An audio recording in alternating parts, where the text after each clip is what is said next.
Assalamualaikum teman-teman. Gimana puasa hari ini? Lancar kan? Bu Eva bagi tips untuk mengatasi saraf kejepit di bagian tulang ekor. Bu Eva sendiri soalnya mengalami ya, pertama karena obesitas, yang kedua karena penuaan atau osteoporosis. Atasi saraf kejepit secara alami, yang pertama melakukan pemanasan dan yoga. Pemanasan dan yoga ringan dapat membantu mengurangi tekanan berlebih pada bagian saraf yang mengalami gangguan. Kedua, kompres hangat dan dingin. Ketiga, beri pijatan. Keempat, ubah postur tubuh. Kelima, ubah gaya hidup termasuk makan dan aktivitas. Saraf kejepit di tulang ekor akan membuat para penderitanya merasakan sakit karena otot tertarik pada bagian betis atau paha. Saraf kejepit juga akan menimbulkan gejala kesemutan yang seringkali terjadi bahkan sampai kelumpuhan. Di samping karena jatuh, faktor lainnya yang sering terjadi yakni saraf kejepit yang terjadi pada tulang ekor. Ini dapat disebabkan oleh faktor penuaan maupun kondisi persendian yang makin rapuh, faktor persalinan, berat badan yang berlebih, duduk terlalu lama dan kemudian diulang-ulang dan sebagainya. Kalau di saya termasuk penuaan, tulang rapuh, berat badan meningkat atau gemuk dan duduk terlalu lama. Betul banget. Mengurut penderita saraf kejepit bukanlah tindakan yang disarankan, sebab dikhawatirkan malah bisa membuat cedera jaringan tulang belakang yang semakin parah. Obatnya bisa diberikan paracetamol dan ibuprofen, salah satunya ya, merupakan kelompok obat yang dapat digunakan untuk meringankan nyeri akibat saraf kejepit. Rata-rata saraf yang terjepit berlangsung selama beberapa hari hingga 4-6 minggu pada sebagian besar kasus. Gejala membaik dan fungsi saraf kembali normal dalam 6-12 minggu dengan terapi konservatif. Untuk melihat ada tidaknya saraf kejepit, modalitas yang digunakan adalah MRI. Jika dari ronsen saja hasilnya tidak tampak karena ronsen hanya menilai tulang saja, sedangkan MRI melihat jaringan lunak termasuk kondisi saraf dan tulang belakang, yaitu terapi di rumah sakit MRI namanya ya. Biaya operasi saraf kejepit terbilang cukup mahal, yakni berkisar 50 juta hingga 90 juta. Jumlah ini tentu saja tergantung fasilitas yang akan diterima pasien dari masing-masing rumah sakit. Apakah BPJS bisa digunakan? Dokter saraf juga bisa. Anda termasuk di rumah sakit yang bekerja sama dengan BPJS Kesehatan.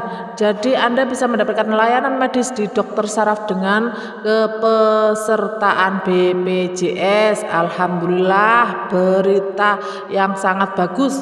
Asalkan sesuai prosedur, fisioterapi gratis dengan BPJS bisa dilakukan.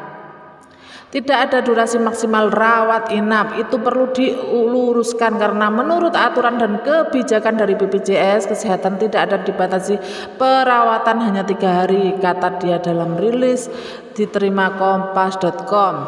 Obat antiinflamasi seperti paracetamol dan ibuprofen merupakan kelompok obat yang dapat digunakan untuk meringankan rasa nyeri akibat saraf kejepit. Namun jika nyeri cukup berat, dokter bisa meresepkan obat anti nyeri lainnya seperti naproxen atau ketorolac. Hanya resep dokter ya teman-teman.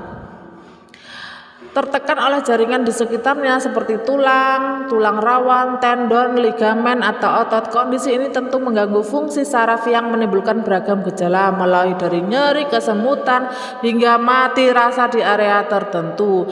Munculnya tekanan pada saraf sering dipicu oleh gerakan yang dilakukan secara berulang atau berada dalam satu posisi yang sama untuk jangka waktu yang lama.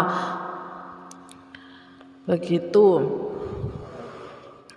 Dan hal lain yang mempengaruhi kok bisa semakin sakit? Yang pertama, berat badan berlebih, kehamilan, cedera akibat kecelakaan atau olahraga, radang sendi, tekanan pada bagian tubuh tertentu akibat gerakan berulang atau posisi tubuh. Kalau di aku ini pas berat badan berlebih. Pilihan obat saraf terjepit dan penanganannya. Jika Anda mengalami saraf terjepit, obatnya antiinflamasi non-steroid seperti ibuprofen dan paracetamol. Aku ulangi berkali-kali ya. Yang kedua, obatnya antiinflamasi steroid atau kortikosteroid. Obat ini diberikan untuk mengurangi pembengkakan di bantalan saraf akibat saraf terjepit. Kortikosteroid tersedia dalam bentuk obat yang diminum atau disuntikan. Contoh obat golongan ini adalah prednison dan prednisolon. Obat ini hanya bisa digunakan sesuai resep dokter. Yang ketiga, antikonsulfan. Selain dikenal sebagai obat untuk mengatasi kejang, antikonsulfan juga bisa digunakan untuk meredakan nyeri saraf termasuk saraf terjepit. Beberapa contoh obat antikonsulfan adalah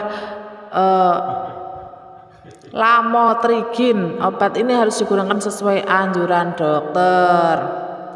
Obat antidepresan umumnya digunakan untuk mengobati depresi, tetapi bisa juga untuk meredakan nyeri saraf. Beberapa contoh golongan obat antidepresan adalah antidepresan trisiklik. Ya, buahnya obat ini hanya boleh digunakan untuk resep dokter saja. Tindakan medis untuk mengatasi saraf kejepit selain memberikan obat, dokter juga mungkin akan menyarankan tindakan medis atau metode pengobatan tambahan untuk mengatasi rasa nyeri dan keluhan lain akibat saraf kejepit. Obat-obatan dan fisioterapi, maka dokter bisa saja merekomendasikan operasi saraf kejepit yang sudah ditanggung oleh BPJS untuk menghilangkan tekanan pada saraf. Jenis operasi atau pembedahan pun bervariasi tergantung pada lokasi saraf yang terjepit. Jika saraf terjepit disebabkan oleh hernia atau HNP, dokter dapat menyarankan prosedur mikrodisektomi. Selama Anda mengalami saraf terjepit, biasanya dokter akan menyarankan Anda untuk mengurangi aktivitas yang bisa memperparah kondisi. Selain itu, Anda juga tidak disarankan untuk mengonsumsi obat saraf terjepit tanpa sepengetahuan dokter. Jika Anda mengalami nyeri, kesemutan atau keluhan lain pada punggung atau bagian tubuh tertentu akibat saraf kejepit, periksalah ke dokter agar dapat diberikan obat sesuai dan yang aman. Oke, sekian dari Bindan Eva. Jika ini bermanfaat, silakan share, comment, and subscribe.